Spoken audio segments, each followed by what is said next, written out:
Boring! Yesterday kicked off week number 2 of President Trump's impeachment hearing. And while last week turned out to be a gigantic nothing burger, this week's has even less substance. Welcome to Impeach-a-Palooza 2019, which is the Democratic plan to compel America to impeach President Donald J. Trump through the sheer force of boredom, because it's been a long day. And it turns out impeachment is very boring if you don't have any compelling or any condemning evidence. While most of the hearing was so boring, it made watching the Yule log exciting in comparison. There were some important highlights that you as an American need to see. The problem is, in an impeachment inquiry that the Speaker of the House says is all about bribery, where bribery is the impeachable offense, no witness has used the word bribery to describe President Trump's conduct. None of them. These aren't all of the deposition transcripts. These are just the 10 that have been released.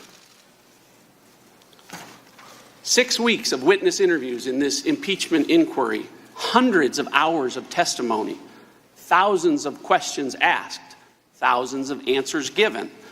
The number of times that witnesses have been asked any question about whether or not President Trump's conduct constituted bribery before Ambassador Yovanovitch was asked by my colleague, Congressman Stewart, last Thursday, is 0. The number of times witnesses have used the word bribery or bribe to describe President Trump's conduct in the last 6 weeks of this inquiry is 0. In fact, in these 3,500 pages of sworn deposition testimony and just these 10 transcripts released thus far, the word bribery appears in these 3,500 pages exactly one time. And ironically, it appears not in a description of President Trump's alleged conduct, it appears in a description of Vice President Biden's alleged conduct. Thank you, Congressman Ratcliffe, and even CNN's Dana Bash admits that this is just a Democrat tactic trying to pull one over on the American people. The word bribery. And that was a political shift. We all heard Nancy Pelosi do it in her press conference last week. It was blatantly obvious that she used the word bribery intentionally because it packs more of a punch. It is more understandable for people because her goal is to penetrate public opinion. It has been. She's very open about that. And quid pro quo doesn't cut it. And that is a political aim. And, it is what it is. I mean, that is their goal. Mr. Zeldin asked you in the deposition that in no way, shape, or form, in either readouts from the United States or Ukraine, did you receive any indication whatsoever for anything that resembled a quid pro quo. Is that correct? That's correct. And the same would go for this new allegation of bribery? I've only seen an allegation of bribery in the last week. It's the same common set of facts. It's just instead of quid pro quo, now it's bribery. I was never involved in anything that I considered to be bribery at all. Okay, or extortion? Or extortion. Okay. Oh, there's plenty more to come in this video, so stay tuned. But real quick, subscribe to my channel if you're new here, because as you may have heard, YouTube is burying conservative content because they don't want our voices to be heard. So subscribe to the channel and check back here every Monday through Friday, and we will continue sifting through the lies of the liberal media industrial complex. A lot of people talking about their perceptions, their beliefs, their feelings even, what they heard, and their understandings and their thoughts. Ambassador Taylor, Mr. Kent, Ambassador Yovanovitch, and Lieutenant Colonel Vendeman all had conversations with each other and with other people and all had a whole bunch of hearsay. But I can assure you this boils down to just one thing. This is an impeachment inquiry concerning the President of the United States. So the only thing that matters, besides all these people talking to each other and all their feelings and all of their thoughts and understandings, it really only comes down to what did the President of the United States intend, and what did he say, and what did the Ukrainians understand or hear?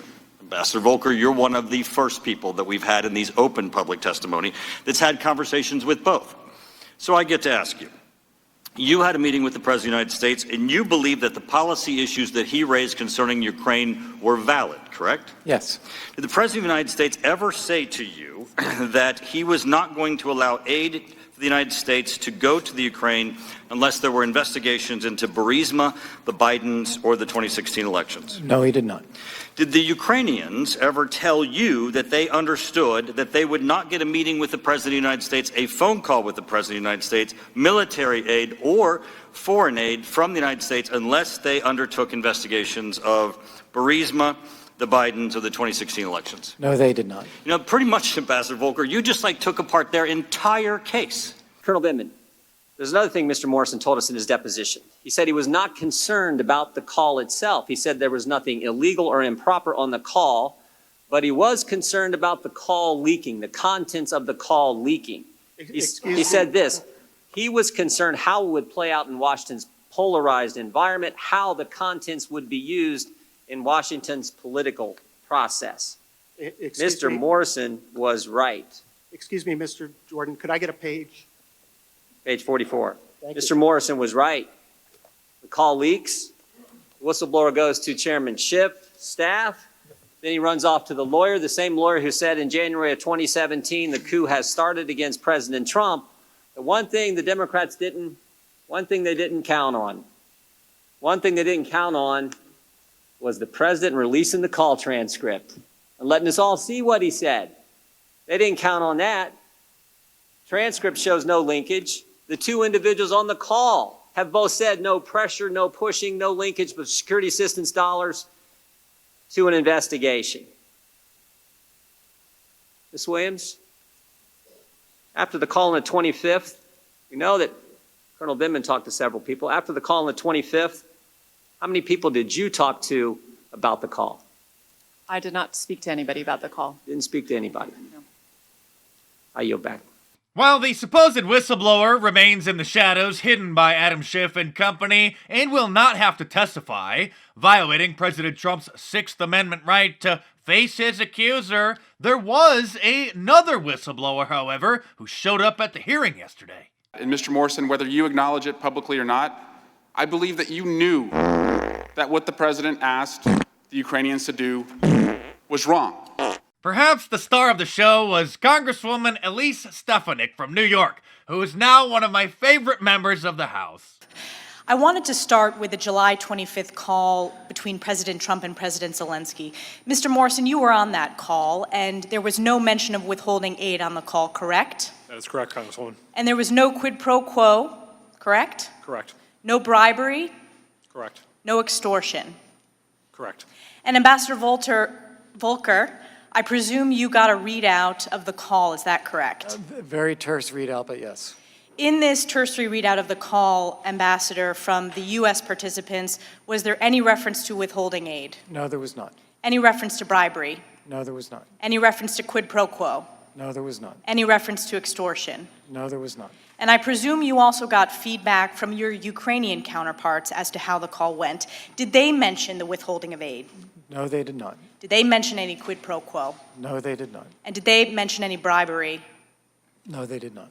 And in fact, the day after the call, you met with President Zelensky. This would be on July 26th. That's correct. And in that meeting, he made no mention of quid pro quo. No. He made no mention of withholding the aid. No.